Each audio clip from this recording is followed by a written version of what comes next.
T'esteu esperant, vaja, jo avui ho he posat al Facebook. Venim a veure si ja per fi ve Tom Waits. Ja està bé. I no, enguany tampoc. Tom Waits no vindrà a Mallorca per celebrar el 10è aniversari del festival Waiting for Waits. Els organitzadors gairebé ja s'han resignat. Que vengui o no en Tom Waits és una mica lo de menys. Crec que la gent està satisfeta amb el cicle i evidentment hi ha molt de fans de Tom Waits que el voldrien veure a Mallorca, però també hi ha molt de fans de tots aquests artistes que anant duent i mentrestant anant disfrutant de bones actuacions.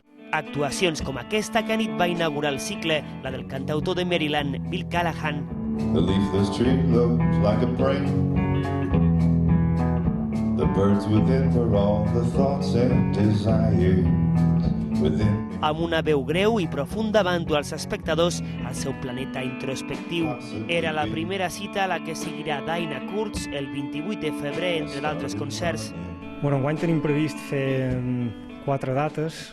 Tenim pensat programar un concert en el pati d'armes del Castell de Bellver, probablement serà Nick Lowe, i pràcticament tancat tenim un grup que mos fascina, que és un quartet de San Francisco que es diu Tin Hat, que ja varen venir molt d'èxit de públic. Tom Waits s'ho perdrà, els altres podrem gaudir d'un cartell de luxe.